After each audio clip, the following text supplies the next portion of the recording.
আওয়ামী লীগ আসলে কী করতে চাচ্ছে, তাদের উদ্দেশ্য কী, এই পুরো বিষয়গুলো নিয়ে আমাদের বাংলাদেশে, ভারতে এবং রাজনীতি যারা সংশ্লিষ্ট মোটামুটি সবাই কনফিউজড। বিশ্ব যে মিডিয়াগুলো রয়েছে সেই মিডিয়াগুলো কনফিউজড। নর্মালি বাংলাদেশ থেকে ইতিপূর্বে যারা গিয়েছেন দেশের বাইরে ক্ষমতাচ্যুত হয়ে, তারা কেউ কিন্তু বাংলাদেশে ফেরত আসতে চায়নি। বিভিন্ন রকম গালাগালি করা হয়েছে, ধরে আনবো, মেরে ফেলবো, কেটে ফেলবো, কিন্তু কেউ বলেনি যে আমি আসতেছি, we are coming in person.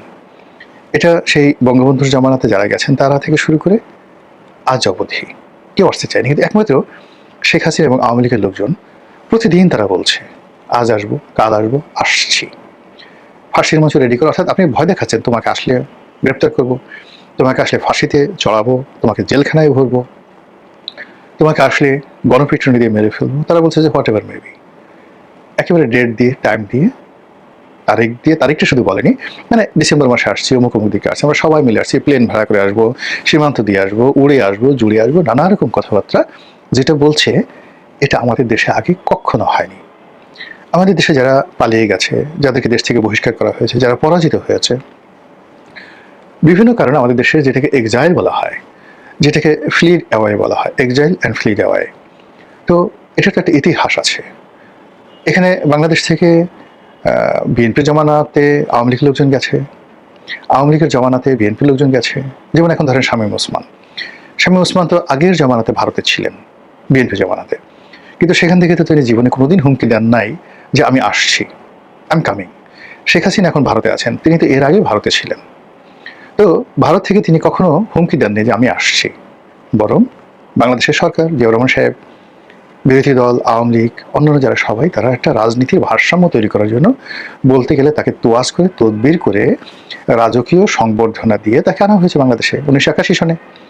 এবং শেখ হাসিনা যেদিন 1981 সনে এসেছিলেন, মুষলধারে বৃষ্টি, সেই বৃষ্টির মধ্যে বাংলাদেশে আজ পর্যন্ত কোনো নেতাকে বরণ করার জন্য এয়ারপোর্টে এত লোক আসেনি। ইভেন এখন 18 কোটি মানুষের দেশ, যদি আপনি তারেক রহমান সাহেবের আগমনকে আপনি ধরেন, এই 2025 সনে তার আগমন, তার চাইতেও ওই যে শেখ হাসিনা এসেছিলেন 1981 সনে, ওটার উপস্থিতি, আবেগ, পরিবেশ, পরিস্থিতি অন্যরকম ছিল। শেখ হাসিনার কান্না, দেশে ঢুকে কান্না প্রত্যেকটা মানুষকে আবেগ তাড়িত করেছিল। তারেক রহমান সাহেব এসছেন, বাট তার কোনো কান্না, তার কোনো কথা আমাদেরকে অশ্রু সজল করেনি। কিন্তু শেখ হাসিনা যখন 81 সালে এসেছিলেন, আসার পরে তিনি কেঁদেছিলেন এবং তার দেখা দেখি কোটি কোটি মানুষ সারা বাংলাদেশে কেঁদেছিলেন। আচ্ছা বলেন তো, তারেক রহমান সাহেব এই দিন এয়ারপোর্টে আসেন, বিএনপির লোককে হাত দিয়ে বলেন তো কয়েকজনের চোখ দিয়ে পানি পড়ছে? আল্লাহর রাস্তে বলেন, যদি মিথ্যা কথা বলেন গজব নাজিল হবে। আল্লাহর রাস্তে বলে যে তারেক রহমান সাহেব আসছেন, তার এই কথা শুনে আমি ভেউ ভেউ করে, হু হু করে কান্নাকাটি করেছি, তাকে দেখে আবেগে আমার চোখের পানি পড়ে গেছে ইত্যাদি। কিন্তু 81 সনে কিন্তু এই ঘটনাগুলো ঘটেছে। তো ওইরকম একটা আশার যে আবেগ, অনুভূতি, সেটার বিপরীতেও শেখ হাসিনা কখনো বলেননি যে আমি আসছি। কিন্তু এইবার তিনি ফাঁসিতে লটকাতে চাচ্ছেন, ফাঁসিতে চলতে চাচ্ছেন, জেলখানায় ঢুকতে চাচ্ছেন। আর অতীতে তিনি যেভাবে কলকাতাতে ছিলেন, খুব ন্যূনতম ভাতা কলকাতা মানে ভারত সরকার তাকে দিতেন। তো সেই ভারত সরকার দিতেন এবং সেখানে যেটি আমরা জানি, এবং সেটা হলো সেই টাকার একটা অংশ, সামান্য টাকা আবার তিনি দল পরিচালনা করার জন্য আব্দুর রাজ্জাক, তুফাইল আহমেদ এদের হাতে পাঠাতেন।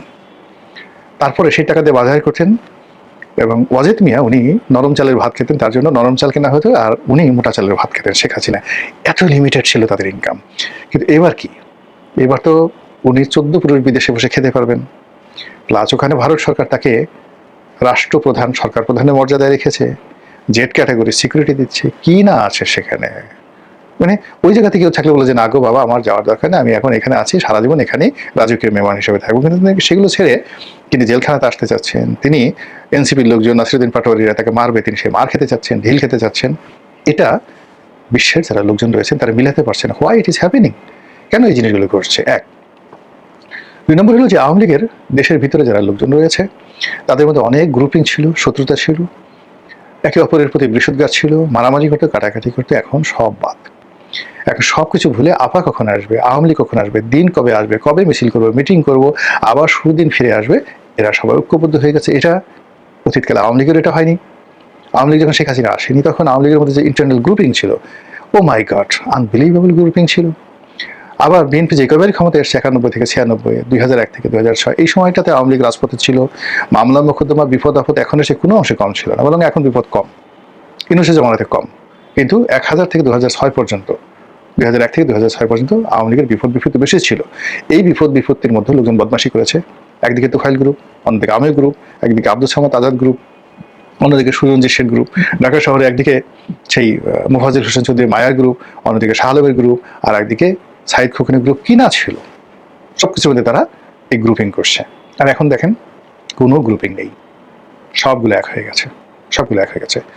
এগুলো বাংলাদেশে।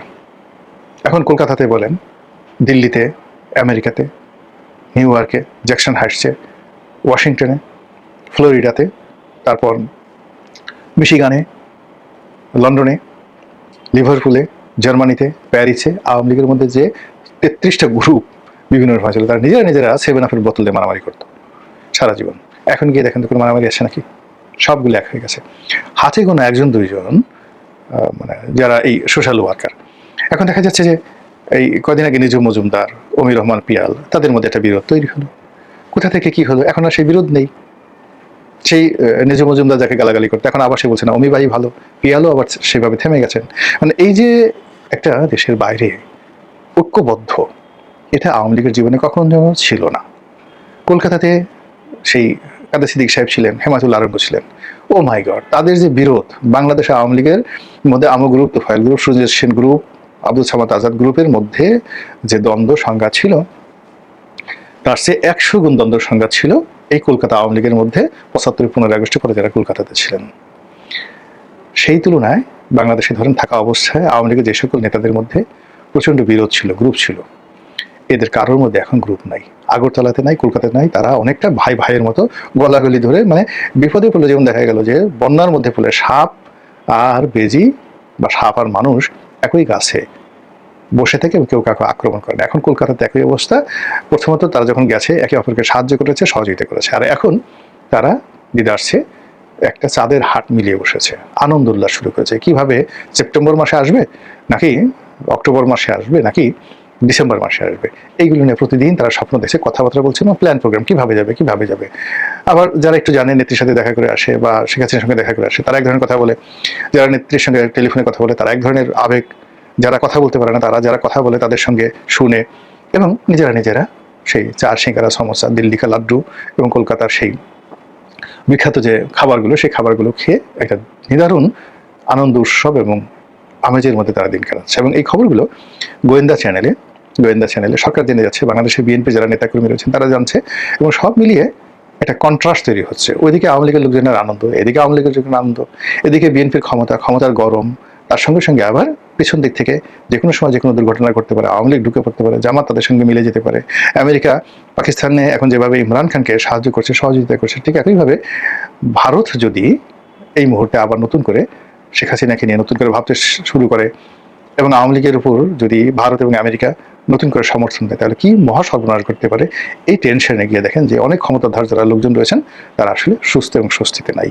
তো দেখা যাক, রাজনীতি একটা খুবই খাতারনাক, বহুত খাতারনাক বিষয়, তারপরে ডেঞ্জারাস বিষয়, আনসার্টেন বিষয়, এবং সেখানে এই আনসার্টেনের মধ্যে যারা রাজনৈতিক নেতৃত্ব সম্পন্ন তারা তাদের সুযোগগুলো বের করে নিয়ে আসে। এখন এই পরিস্থিতিতে ক্রিটিক্যাল একটা মোমেন্ট, এই মোমেন্টে কীভাবে কাজে লাগায় বিএনপি আর কীভাবে কাজে লাগায় আওয়ামী লীগ, সেটাই দেখার বিষয়। মহান আল্লাহ আমাদের সবাইকে হেদায়েত দান করুন এবং হেফাজত করুন। আসসালামু আলাইকুম ওয়া রাহমাতুল্লাহি ওয়া বারাকাতুহু।